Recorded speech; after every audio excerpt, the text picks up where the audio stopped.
여호수아서는 마무리됩니다.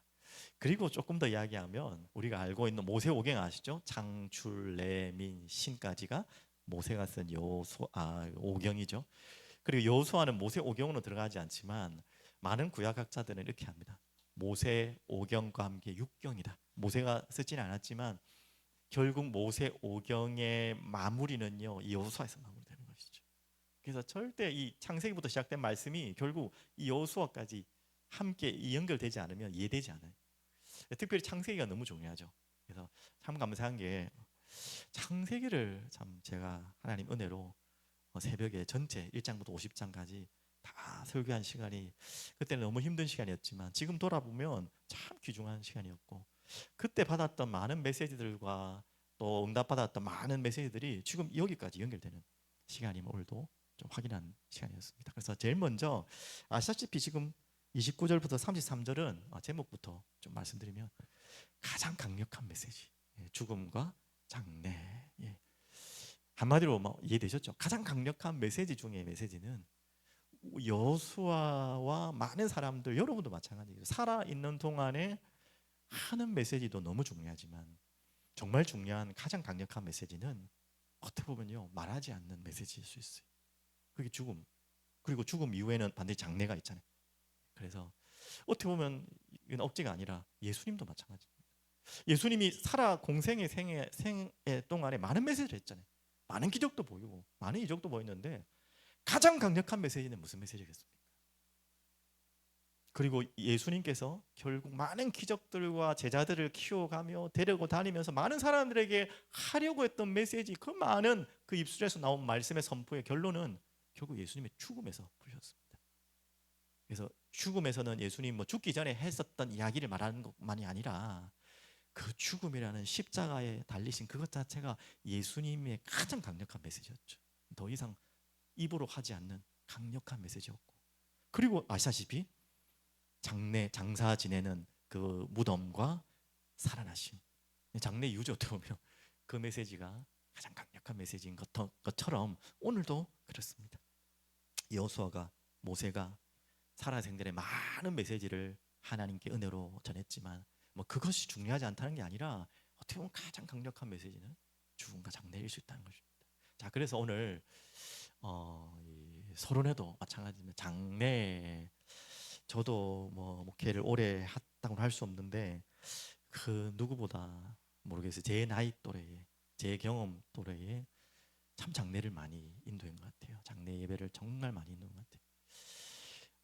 그런데 저도 그 장례 예배가 그렇게 막 즐거운 시간이 아니죠. 뭐 이렇게 막 기쁘고 즐거운 시간이 아니죠. 뭐 결혼 예배, 뭐 이런 아이들 첫 생일 예배, 뭐 이거하고는 또 다른 차원이죠. 근데 아시다시피 그때 가장 저 개인적으로 그렇고 또 그 장례를 당한 유가족도 마찬가지고 또 그 유가족을 위해 함께 하는 교회, 함께 우리가 교회 공동체 가족들이 그 장례 예배 때 가장 어떻게 보면요, 하나님은 강력한 중요한 메시지를 주고 계세요. 그것만은 부정할 수 없죠. 왜? 그 시간이 가장 낮아질 수 있는 시간이거든요.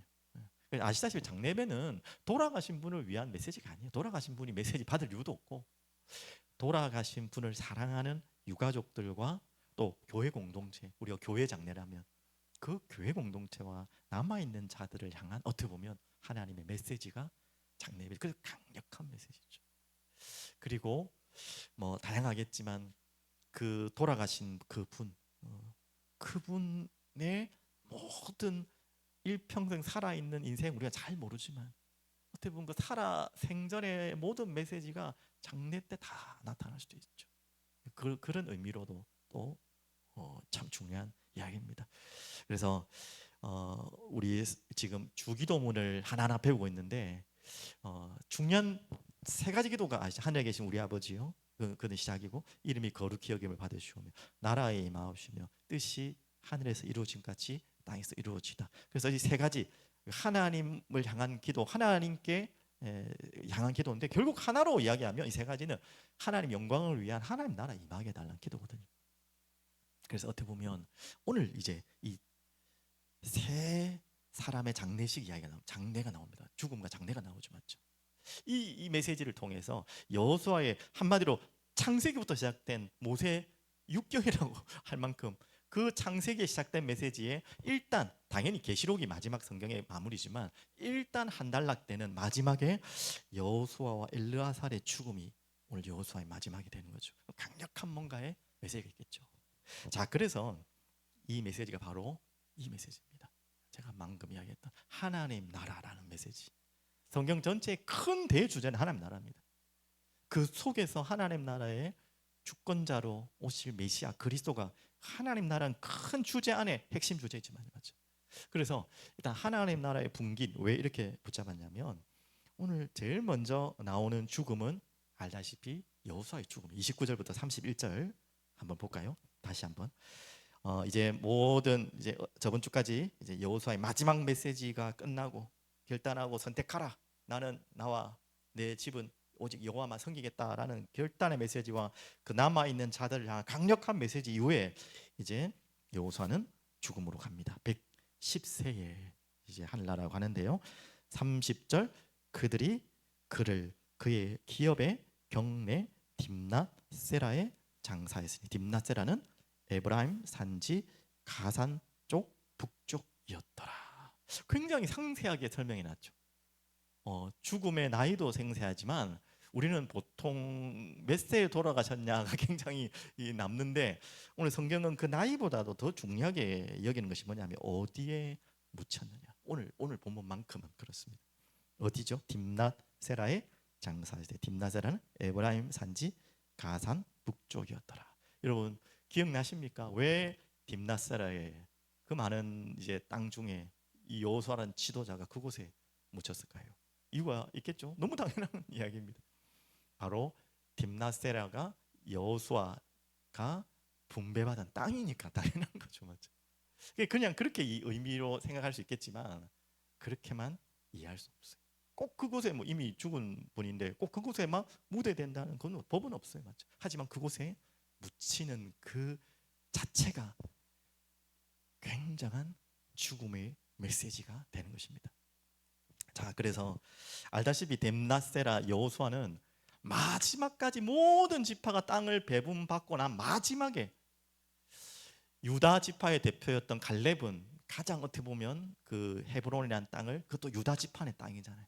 그곳을 정복했다면 이 여호수아는 마지막 전부 다 뒤치다거리 다 하고 마지막에 자기 땅을 가는 장면이고 결국 그곳에서 마지막 자신의 장래 그리고 그 유골이 그곳에 묻히게 됩니다. 바로 딥낫세라는 자신의 땅뿐만 아니라 이 누굽니까? 여호수아가 있는 지파가 어느 지파라 했죠? 에브라임 지파. 그 지파의 또 땅이기도 해요. 자, 여기에서 뭔가 제가 떠오른 게 없습니까? 하나님 나라의 분기 맞죠? 바로 이 죽음이라는 장례라는 그리고 그 장례가 치러지는 그 땅까지 이 여호수아는 후손들에게 결국 장래와 그 죽음이라는 것은 살아있는 사람은 이제 의미가 없잖아요. 남아있는 사람을 향한 강력한 메시지잖아요. 바로 그 메시지가 되는 거예요. 오늘 그 부분을 말하려고 합니다. 자, 그러면 한 가지만 더 이야기해 볼까요? 그리고 왜 여호수아의 죽음 이후에 조금 뜬금없긴 한데 참 중요한 부분이죠. 요셉의 장례가 나옵니다. 요셉이 죽은 지가 언젠데 맞죠? 자, 32절 볼까요? 또 이스라엘 자손이 애굽에서 가져온 요셉의 뼈를 세겜에 장사했으니 이 부분은 여러분 이제 창세기를 좀 배경을 아셔야 되잖아요. 그 창세기 당시 마지막 부분까지만 해도 이 요셉이 총리로 여러분 아시죠? 총리로 있기 때문에 지금 어디에 있습니까? 이스라엘 요셉과 이스라엘 민족들이 당연히 애굽에 상황이죠. 근데 요셉의 마지막 유언이 뭐였습니까? 창세기 마지막에 나오죠. 어떻게 나옵니까? 자기 뼈를 어디에 묻어달라고 하죠? 당연히 지금 애굽에 있으니까 어디에 묻어달라고 하죠? 예, 지금 이야기입니다. 가나안 땅에 묻어달라. 야, 참 감사하게 이걸 다 이 족속들이 기억을 하고요. 그 출애굽할 때 나옵니다. 출애굽할 때 요셉의 뼈를 들고 나요. 이스라엘 민족들이 참 감사하죠. 그 약속을 그대로 이루기 위해서 한마디로 그 유언을 철저하게 지키기 위해서 그 요셉의 뼈를 들고 와서 지금 그때부터 지금 요셉이 죽은 지 얼마 된지 아세요? 400여 년이 흘렀어요. 40여 년도 아니에요. 그러니까 저는 이 본문을 보면서 모르겠어요. 제 혼자 생각이고 제 혼자 기준인지 모르겠지만 가장 오랫동안 하고 있는 장례식. 여러분 장례식 다 뭐 누구든지 가보셨던지 해보셨지 않습니까? 장례를 하면 마지막에 뭐 하는 것이죠? 유골을 안치를 하잖아요. 화장을 하더라도 그 유골을 어딘가 안치하잖아요. 또 묻으시는 분도 있고 안치하시는 분도 있고 거기까지가 장례 마무리예요. 잘 아시잖아요, 맞죠? 뭐 이장했다고도 표현할 수 있겠지만 그런 개념이 아니고 결국 이 장례식 400년 동안 지속된 장례식이 오늘에서야 마무리되는 장면. 기가 막힌 장례식 아닙니까? 여기에 엄청난 메시지가 있죠. 그러면서 또 웃긴 게 아니고 참 특별한 것은 이 요셉의 그러면 그 유골은 어디에다 그 이제 정복한 땅이 많은데 어디에다 묻냐 이거예요. 근데 오늘 뭐라고 나왔습니까? 자세히 다 나와 있죠. 그까지 세겜의 아버지 하모리 자손들에게 산 밭이라. 이 창세기 33장 19절에 나오는 봅니다. 야곱이 그 땅을 크시타를 주고 세겜의 아버지 하몰의 자손들에게 산 밭을 샀어요. 그 밭이 바로 세겜이라는 그곳에서 샀는데 그곳에다가 요셉의 유골을 묻습니다. 왜 그럴까요? 한번 생각해 보십시오. 왜 그럴까요? 똑같아요. 그 바로 요셉 지파, 요셉이 있는 그 지파의 땅에다가 묻는 것이죠. 당연한 거 아닙니까? 우리 조상이 자손들이 있는 또 자손들이 있는 곳에 묻는 건 내 땅에 내 조상을 묻는 건 당연한 거 아닙니까? 그런 의미. 이게 단순히 그냥 매장의 법이 그래서 그런 게 아니라 여기에 대해서 굉장한 의미가 있잖아요. 맞죠? 한마디로 하나님 나라의 풍기. 각각 우리가 구약의 하나님 땅을 배분한 것은 단순한 육신적인 땅을 이야기한 것이 아니라 영원한 하나님의 나라의 나의 몫을 지파들마다 맡은 역할의 땅을 말하는 거잖아요. 그 이해되셨죠? 그러니까 한마디로 이들은 자기의 죽음과 자기의 그 뼈까지도 어디에 묻는다는 거죠? 자기에게 허락한 땅에 묻히겠다는 거예요. 요셉이 한 이야기로 봅니다. 요셉이 그냥 애굽의 총리였으면 애굽에 거창하게 뭐 비석 하나 세워놓고 큰 무덤에다가 이렇게 대단한 총리였다 하고 세우면 얼마나 자기에게는 영광이에요. 근데 그렇게 하지 않았어요. 자기 뼈를 저 가나안 땅에, 그게 바로 이 하나님의 나라의 그 약속을 붙잡은 요셉과 그 요셉의 후손들의 언약 성지죠. 참 이게 의미 있는 내용이죠, 맞죠? 그래서 여기에 다 이 부분에 딱 하나님께서 마지막 여호수아의 마지막 마무리에 아니 좀 뜬금없지만 그때서야 요셉의 뼈가 장사되는 장면까지 다 나오죠. 자, 한 가지만 뭐 이해되실지 모르겠지만 예전에 아브라함이 또 막벨라 굴을 산 거 기억나시죠? 막벨라 굴을 사서 그 유다 지파의 땅에 이제 막벨라 굴을 거기에다가 무덤을 하고 거기에다가 아브라함과 또 이삭의 아내까지 다 들어가는 장면이 나오죠. 이런 부분도 마찬가지입니다. 그 땅을 사고 그 땅에다가 매장을 한다는 것은요, 그 땅의 자손 후손 대대로 내가 이 땅을 지키겠다는 거예요. 이 땅이 하나님 나에게 맡기신 몫이라는 거예요. 그것을 내가 죽어서도 우리 자손들에게 남겨주고 보여주겠다는 거예요. 그런 메시지, 강력한 메시지가 여기에 남아있는 것입니다. 자, 그러면 한 가지만 더, 마지막 이제 33절에 나와 있죠. 자, 33절에 누구의 이제 죽음이 나옵니까? 오늘은 제가 이 부분을 조금 더 강조했습니다. 엘르아살의 죽음. 엘르아살은 바로 아론의 후손이고 바로 대제사장이죠. 33절 이렇게 나옵니다. 아론의 아들 엘르아살도 이제 마지막에 이제 죽음에, 모르겠어요. 뭐 성경의 저자인 성령님께서 왜 이렇게 편집을 배치했는지 모르겠지만 제가 뭐 저 같은 사람이라면 머리로 한다면 마지막에 여호수아의 죽음을 마무리하는 것도 굉장히 의미 있는데 왜 마지막에 엘르아살의 죽음을 했을까? 뭐 그거는 성령님께 물어봐야 되고 성령님께서 하신 일이기 때문에 그렇지만 분명히 뭐 순서대로 했기 때문에 있겠지만 분명한 또 의미가 있겠죠. 이 엘르아살은 바로 대제사장입니다. 그리고 또 그의 죽음과 그가 어디에 묻혔는지도 나와요. 그의 아들 이제 비느하스가 이제 후손으로 대제사장이 되죠. 에브라임 산지에서 받은 산에 장사하였더라. 자, 이게 또 좀 의문이 됩니다. 자, 여러분 알다시피 레위 지파는 땅을 받습니까 못 받습니까? 분배를 못 받거든요. 하지만 이제 각 지파 구석구석에 다 들어가서 그 안에서 이제 역할들을 하죠. 맞아. 땅을 배분받기 전에. 근데 하나 유일하게 이 부분에 대해서 이렇게 설명하는데, 비느하스, 바로 오늘 나왔죠. 비느하스는 에브라임 산지에서 받은 산의 장사였더라. 원래는 레위 지파는 땅을 배분받지 않는데 이 비느하스는 산지를 받았다고 나와 있어요. 맞죠? 여기에 대해서는 바로 정확한 성경적인 해석 없지만 많은 학자들과 예상하는 부분들이 바로 여러분 아는 민수기서 25장 12절 13절 내용의 근거를 가지고 아마 레위 지파지만 특별히 비느하스에게는 땅을 줬을 것이다 라고 예상하는데, 그게 어느 장면이냐면 바알볼 사건이 있죠. 그 발람의 그 발락과 발람의 막 저주 사건 알잖아요, 산에서. 근데 발람이 저주를 못 하잖아요. 그래서 마지막에 발락에게 제안한 것이 뭐냐면, 저 이스라엘 백성들 유혹하는 악한 잘못된 그 넘어뜨리는 방법을 묘책을 가르쳐 드렸죠. 거기에 이스라엘 백성들이 걸려들었죠. 그 우상으로 완전히 막 그냥 음란과 완전히 거기서 다 속았잖아요. 그때 이 비느하스가 의로운 창을 들고 그 죄악을 제거하는, 제가 표현이 이제 완곡하게 표현한 겁니다. 그 우상 숭배했던 자들을 제거하는 장면들이 나옵니다.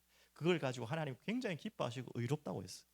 자, 이게 뭔 말이에요? 그 이후로 이 비느하스에게 하나님 주신 약속이 뭐냐면 영원한 제사장 직분의 언약을 주겠다라고, 비느하스 그 의로운 행위에 대해서, 그리고 평화의 언약을 주겠다, 이런 엄청난 약속을 줘요. 그러면서 이 산지를 받았을 것이라고 많은 분들이 예상을 하는데, 한마디로 무슨 말이냐, 이 대제사장 가문의 영적 리더십이 이스라엘 백성, 이 에브라임 산지는 가장 이스라엘 전체 지파의 핵심이 있는 가운데 있어요. 그래서 모든 이스라엘 백성 한가운데서 뿌리 내려서 상징적인 메시지로 이 엘라살이 죽었고, 또 그 대제사장 가문이 결국 전체 이스라엘을 아우르는 이제 그런 땅으로, 원래는 레위 지파는 땅을 받을 필요가 없는데 그렇게 엘르아살은 죽게 되고, 그 엘르아살의 죽음뿐만 아니라 어디에 묻혀 있는 것까지도 일부러 그렇게, 그 많은 사람이 죽었는데 이렇게 기록해 놓은 것이죠. 자, 그러면 우리는 충분히 적용하고 해석할 수 있겠죠. 왜 엘르아살의 죽음 마지막에, 그리고 이 엘르아살의 죽음과 그 자손인 비느하스의 받은 산지에서 묻었다는 것을 뭘로 이제 우리는 가리킬 수 있죠? 무엇을 기대하게 할 수 있죠? 무엇을 향할 수 있죠? 먹지 해석이 아니라 바로 방향이 영원한 대제사장을 향하게 하는 것이죠. 자, 그래서 이 본문을 같이 좀 나누려고 합니다. 오늘 좀 내용이 어렵게 이해될 수 있겠지만 결국 저기까지 가려고 합니다. 자, 히브리서 7장 23절에 이렇게 나옵니다. 자, 제사장 된 그들의 수요가 많은 것은 죽음으로 말미암아 항상 잊지 못하요. 맞죠? 대제사장 아무리 대제사장 제사장이라도 다 늙으면 죽어요. 오늘 엘르아살이 죽은 것처럼. 그 제사장이 하는 역할이 뭔지 알지 않습니까? 살아있는 동안에 이 하나님의 백성들과 하나님과 중보자 역할을 하는 거예요. 죄를 씻도록, 그리고 하나님께 화목하도록 그 심부름을 하는 존재가 바로 대제사장이죠. 하지만 이들이 다 죽어야 되는 거예요. 그래서 많은 사람들이 있을 수밖에 없죠, 대제사장이. 자, 그런데 24절, 예수는 영원히 계심으로 그 제사장 직분도 갈리지 아니하느니라. 자, 그러면 25절, 그러므로 자기를 힘입어 하나님께 나아가는 자들을 온전히 구원하실 수 있으니 이는 그가 항상 살아계셨어. 다른 대제사장들은, 바로 엘리야사를 비롯한 모든 대제사장들은 자신이 살아있는 동안만큼만 중보자 역할을 하고 이스라엘 백성들의 죄를 해결해 주는데 도우미 역할밖에 할 수 없어요. 하지만 또 죽으면 또 세우고 또 세워야 돼요. 하지만 예수님은 어떤 분이라고요? 네. 항상 살아계셔서 그들 위하여 간구하십니다. 대제사장의 중보 역할을 영원히 할 수 있는 대제사장이라는 거예요. 그러면서 26절, 이러한 대제사장은 우리에게 합당하니 거룩하고 악이 없고 더러움이 없고 하물며 인간의 대제사장도 저럴 수가 없어요. 죄인에게서 떠나 계시고 하늘보다 높이 되시니라. 27절, 그는 저 대제사장들이 먼저 자기 죄를 위하고 다음에 백성의 죄를 위하여 날마다 제사 드리는 것과 같이 할 필요가 없으니, 여기는 좀 설명이 되겠죠. 예수님 말고 엘르아살 같은 이 육신의 대제사장들은 자신도 죄가 있기 때문에 반드시 뭐 해야 됩니까? 자기 죄부터 속죄하는 예식을 행해야 돼요. 그리고 그 다음에 백성들을 위한 죄를 항상 그렇게 해야 돼요, 모든 대제사장들이. 하지만 단 유일한 참 대제사장이신 누구는요? 예수님은 그럴 필요가 없어요. 자기 자신이 거룩하고 의롭기 때문에 자기를 위한 속죄를 드릴 필요가 없어요. 유일한 대제사장이죠. 그 말이에요. 이는 그가 자기를 위한 속죄를 할 필요 없고 누구를 위한? 우리를 위한 단번에 자기를 드려 이루셨습니다. 그래서 구약에 계속해서 반복되는 그 속죄를 이제는 더 이상 할 필요 없는 영원한 대제사장으로 서서 우리의 속죄를 영원히 대속하셨다는 거예요. 그것이 바로 살아있는 육신의 대제사장과 영원히 살아계시는 대제사장과의 완전한 차별이죠. 그래서 28절 율법은 약점을 가진 사람들을 제사장으로 세웠거니와 율법 후에 하신 맹세의 말씀은 영원히 온전하게 되신 아들을 세우셨느니라. 이분을 통해서 이제 율법의 완전한 완성이 이루어졌다는 이야기입니다. 자, 그래서 오늘 이제 죽음이라는 단어와 장례라는 이 메시지를 전체 통틀어서 우리가 이제 좀 붙잡아야 될 메시지, 좀 적용해야 될 부분, 좀 아직은 좀 여러분하고는 상관없는 이야기입니다. 너무 뭐 미리 앞당겨서 생각할 필요는 없지만 하지만 우리는 언제든지 준비를 하고 있어야 되죠. 그래서 나의 죽음과 매장지 미리 준비해 놓으십시오. 젊으신 분들은 전혀 생각 안 하시겠지만 보통 돌아가시는 어르신들은 그런 이야기 하잖아요. 나는 죽으면 화장해 달라, 나는 어디에 좀 묻어 달라, 이런 이야기들을 보통 하시죠. 그런 이야기들을 아마 연세 많으신 분들은 하실 거예요. 그리고 또 알아야 자녀들이 거기에 대해서 할 수 있고, 못 하시면 뭐 자녀들의 의견에 따라서 하겠지만 지금 그 이야기 한 건 아닌지 아시죠? 그러면 오늘 여러분과 저에게 남기는 중요한 메시지는 오늘 이 여호수아가 그리고 요셉의 장례가 400년 동안 치렀잖아요. 그리고 오늘 엘라셀의 죽음, 이 모든 죽음을 통해서 그 남아있는 후손들을 향한 강력한 메시지가 있는 것이죠. 그러면 여러분과 저의 이제 죽음을 통한 여러분뿐만 아니라 여러분 후대에 남아있는 자들을 향한 어떤 메시지를 남기고 갔으면 좋겠습니까? 이건 내 뜻대로 내 마음대로 할 수 없는 거지만, 그리고 나의 매장지 또 적용하면 하나님 나에게 맡겨놓으신 땅은 어딜까요? 각자 자기 지파에 맡겨진 땅에 유고를 묻었잖아요. 맞죠? 한번 요셉 보십시오. 400년 동안 애굽이 아닌 자기 집, 그 가나안 땅이랑 큰 집 땅 안에 자기 지파의 땅에 또 묻었어요.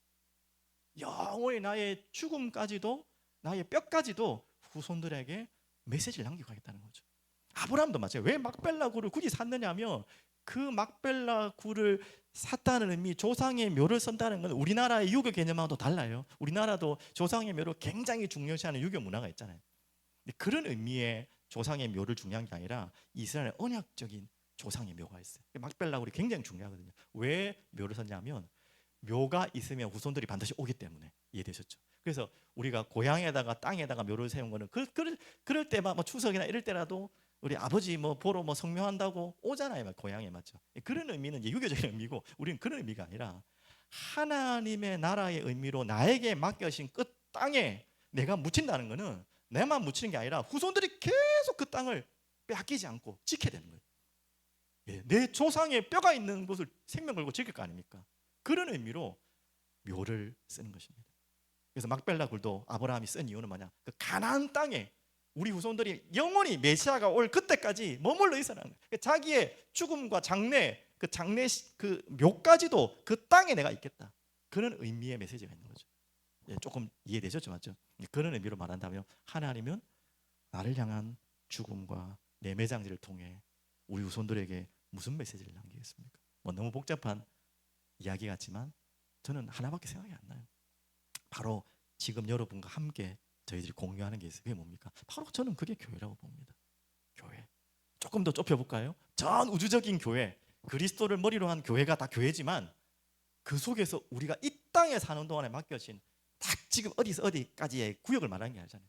우리는 사랑이 흐르는 교회라는 여러분과 저에게 함께 공동으로 지켜야 될 땅을 허락하신 것이죠. 이 교회를 통해 하나님 이 나라를 이뤄가실 것이기 때문에.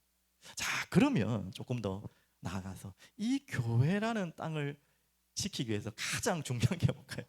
너무 좀 억지로 연결한 것 같은데 아니요, 저는 너무 준비해서 은혜 받았는데 이번 주 메시지 좀 정리합니다. 이 교회라는 땅을 가장 지키고 유지해 나가고 후손들과 후손들에게 남겨주기 위해서 가장 교회에서 너무 중요한 것들이 많지만 저는 그 매장지에 남겨야 될 중요한 메시지가 뭐냐면 바로 이번 주에 받은 용서라는 메시지. 이해되셨죠? 맞죠? 이 교회가 유지되기 위해서 가장 중요한 메시지 용서입니다. 그러니까 용서라는 단어가 아이고 뭐 세상에서도 하는 그런 윤리 도덕의 메시지 수준이 아니잖아요. 나의 죄를 씻으신, 그러니까 예수 어린 양 찬양한 것처럼 용서받아야 될 죄인인 나, 용서받은 죄인이에요. 용서받지 않으면 안 되는 죄인인데 용서받은 죄인이에요. 그런 죄인이 함께 머무는 공간이 공동체 교회예요. 그곳에서 얼마나 용서할 수 없는 일들이 많이 일어나는지 아십니까? 교회의 가장 큰 문제는 그거예요. 외부의 핍박, 외부의 뭐 환란, 그거로 교회가 무너진 적이 없어요. 그렇지만 교회의 가장 어려움은 교회 안에서 용서할 수 없는 마음들이 교회를 가장 힘들게 했고 고통스럽게 한 것입니다. 그래서 어떻게 보면 이 용서라는 단어가 가벼운 단어가 그냥 우리끼리 뭐 잘 지내자 이런 말이 아니고요. 정말 그리스도께서 우리에게 주신 언약적인 중요한 메시지. 그래서 이 단어를 깊이 묵상하시고 한 가지 더 나가 볼까요? 용서라는 단어가 맞지 않는 하나님을 향한 무한 신뢰, 순종.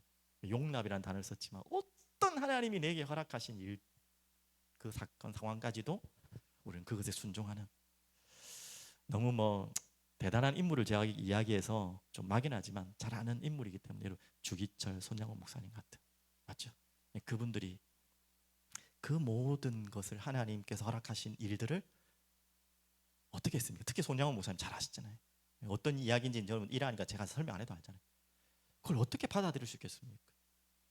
자기가 뭐 잘못을 해서 벌을 받은 것도 아니고 어떻게 이 복음을 위해서 순교의 각오로 하나님 나라를 위해서 자신의 인생을 드렸는데 자신의 자녀가 그렇게 비참하게 죽을 수 있습니까? 맞죠? 근데 손양원 목사님은 거기에 대해서 하나님께 따지고 뭐라고 해도 누구도 말할 수 없는 상황인데 하나님께 따진 것이 아니라 그걸 그대로 수용하고 용서라는 단어로 어마어마한 걸 품었죠. 그 손양원 목사님의 메시지가 지금 오늘도 제가 이렇게 감사하게 간증하고 증가할 수 있는 너무나 귀한 그분의 영원한 죽음과 메시지가 오늘까지도 뭐 손양원 목사뿐만 아니라 많은 그렇게 뭐 거창한 대단한 위대한 것까지 아니더라도 우리에게 용서라는 단어는 굉장한 우리 인생에 우리 자녀들과 후손들에게 남길 중요한 강력한 메시지입니다. 오늘 여기까지 좀 고민해 보시고 저는 이렇게 적응했지만 여러분도 한번 고민해 보십시오. 나의 죽음과 나의 매장지는 어딜까? 그리고 나는 이 땅에 언제까지 살겠지만 우리 남아있는 후손들과 후손들이 끝까지 지켜야 될 것이 뭘까? 지금 그 이야기거든요. 맞죠? 오늘 그 부분을 여러분 좀 곰곰이 우리 기도하시고 하나님 앞에 나아가는 여러분 되시기를 축복하고 기도합니다. 살아계신 하나님 아버지 감사합니다. 오늘 이 여호수아 마지막 말씀을 하나님 우리에게 허락하시고 함께 나누게 하시고 여호수아와 그리고 요셉의 장래 마무리와 엘르아살의 죽음을 여호수아서의 마지막 말씀으로 허락하셔서 이스라엘 백성들에게 남기는 메시지와 또한 지금 오늘 우리가 이 땅을 사는 우리에게 주시는 이 강력한 메시지를 다시 한 번 더 주님 앞에 붙잡고 기도하기를 소원합니다. 주님, 오늘 이 자리에서 다 이해하지 못했던 받아들이지 못하는 많은 메시지를 이제 기도 속에서 더 찾게 하시고 나의 영원한 죽음과 매장지 그로 인해 남을 메시지를 찾을 수 있도록 주님 은혜를 베풀어 주시옵소서. 감사를 드립니다. 살아계신 예수 그리스도 이름으로 기도드립니다. 아멘.